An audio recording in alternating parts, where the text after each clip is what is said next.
नमस्कार विद्यार्थी मित्रांनो, आज आपण बघणार आहोत 17 मे 2026 चे चालू घडामोडीतले टॉप 10 महत्त्वाचे प्रश्न। आणि आजचा आपला पहिला प्रश्न आहे, काँग्रेस पक्षाने केरळच्या मुख्यमंत्रीपदी कोणाची निवड केली आहे? या प्रश्नाचं योग्य उत्तर आहे पर्याय क्रमांक सी, व्ही.डी. सतीशन।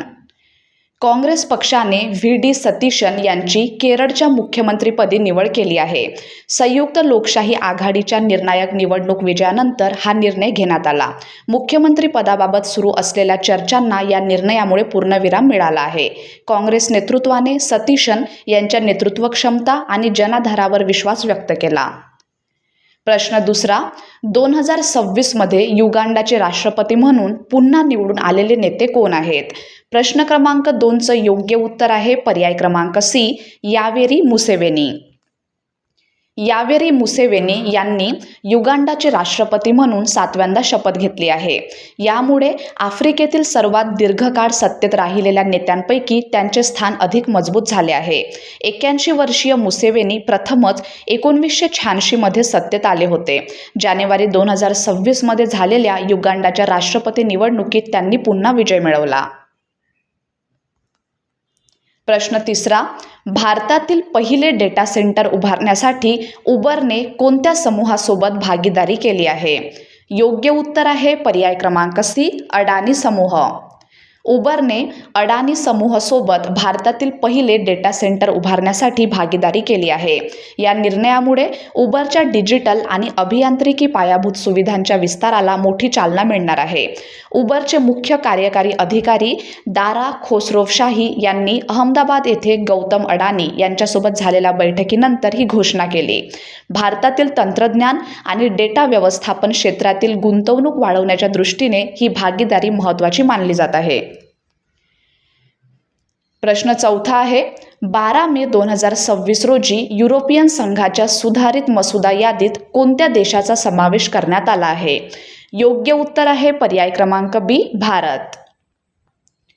12 मे 2026 रोजी युरोपियन संघाने प्रसिद्ध केलेल्या सुधारित मसुदा यादीत भारताचा समावेश करण्यात आला आहे। यामुळे भारताला 27 सदस्यीय युरोपियन संघ देशांकडे जलकृषी म्हणजे ॲक्वाकल्चर उत्पादनांची निर्यात सुरू ठेवता येणार आहे। सप्टेंबर 2026 नंतरही भारतीय जलकृषी उत्पादनांच्या निर्यातीची सातत्यता राखण्यासाठी ही यादी महत्त्वाची मानली जात आहे। प्रश्न 5वा आहे, उत्तर प्रदेशसाठी AI आधारित पर्जन्य अंदाज प्रणाली कोणत्या संस्थेने विकसित केली आहे?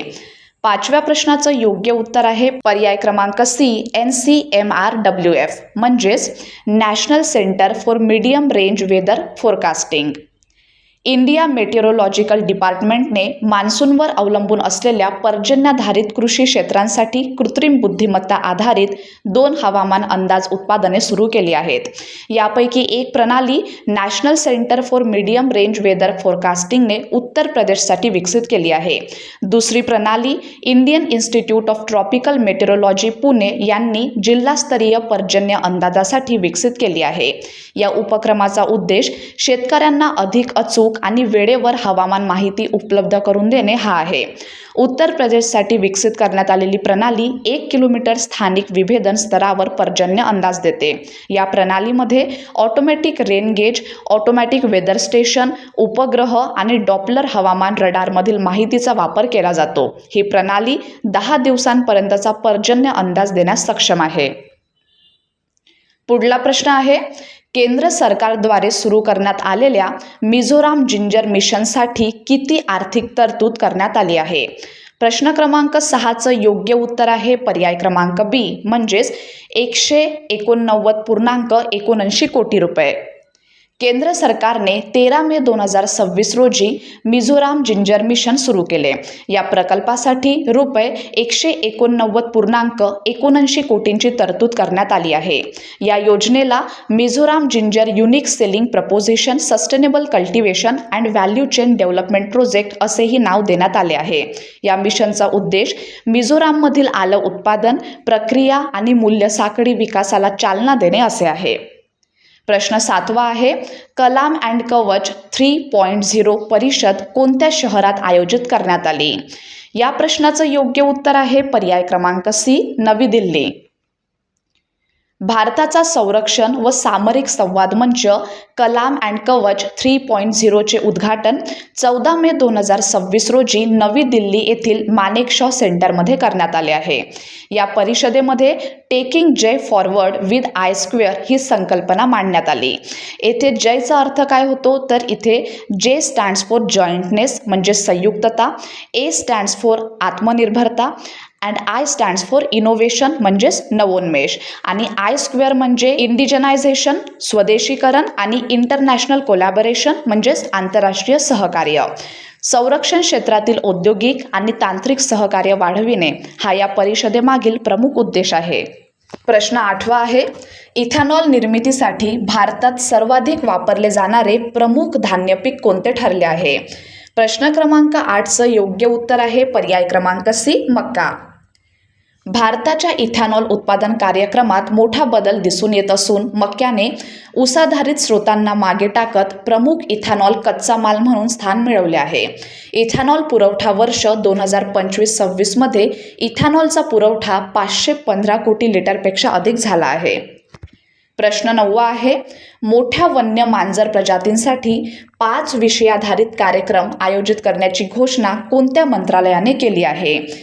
या प्रश्नाचं योग्य उत्तर आहे पर्याय क्रमांक बी पर्यावरण, वन व हवामान बदल मंत्रालय. 13 मे 2026 रोजी ministry of environment, forest and climate चेंजने भारतातील 5 मोठ्या वन्य मांजर प्रजातींवर आधारित 5 विषयाधारित कार्यक्रम आयोजित करण्याची घोषणा केली. हे कार्यक्रम IBCA समिट 2026 पूर्वतयारीचा भाग म्हणून आयोजित करण्यात येणार आहे. हे कार्यक्रम खालील संस्थांच्या समन्वयातून आयोजित करण्यात येणार आहेत, ज्यामध्ये पहिली संस्था आहे नॅशनल टायगर कन्झर्वेशन अथॉरिटी, दुसरी आहे wild life institute of India आणि तिसरी आहे नॅशनल बायोडायव्हर्सिटी अथॉरिटी. या कार्यक्रमामध्ये ज्या 5 बिग कॅट्सचा समावेश करण्यात आला आहे त्यापैकी पहिला आहे आशियाई सिंह, स्थळ आहे गीर, राज्य आहे गुजरात आणि थीम आहे इंडियाज युनिक कन्झर्वेशन सक्सेस. दुसरा आहे वाघ, स्थळ चंद्रपूर, राज्य महाराष्ट्र आणि थीम आहे flagship of India's forest conservation. तिसरा आहे बिबट्या, स्थळ आहे भुवनेश्वर, राज्य आहे ओडिसा आणि थीम आहे को existence in human dominated landscapes. चौथा आहे बिबट्या स्नो लेपर्ड, स्थळ गँगटोक, राज्य सिक्कीम, थीम आहे सेंटिनल ऑफ द हिमालया आणि पाचवा आहे चित्ता, याचे स्थळ आहे भोपाल, राज्य आहे मध्य प्रदेश आणि थीम आहे रिस्टोरिंग इंडियाज ग्रासलँड इकोसिस्टीम्स. आणि शेवटचा प्रश्न आहे, भीम मंडळी इको हेरिटेज साईटचे उद्घाटन कोणाच्या हस्ते करण्यात आले? प्रश्न क्रमांक 10चं योग्य उत्तर आहे पर्याय क्रमांक बी धर्मेंद्र प्रधान. केंद्रीय शिक्षण मंत्री धर्मेंद्र प्रधान यांनी 10 मे 2026 रोजी ओडिसातील भीम मंडळी इको हेरिटेज साईटचे उद्घाटन केले. हा वारसा स्थळ प्रकल्प ओडिसाच्या ऐतिहासिक, सांस्कृतिक आणि पर्यटन विकासाच्या दृष्टीने महत्त्वपूर्ण मानला जातो. भीम मंडळी इको हेरिटेज साईट संबलपूर जिल्ह्यातील नक्ती देऊल वनक्षेत्रात स्थित आहे. हे ठिकाण संबलपूर शहरापासून सुमारे 92 किलोमीटर अंतरावर आहे. तर विद्यार्थी मित्रांनो, हे होते आपल्याचे टॉप 10 महत्त्वाचे प्रश्न. धन्यवाद.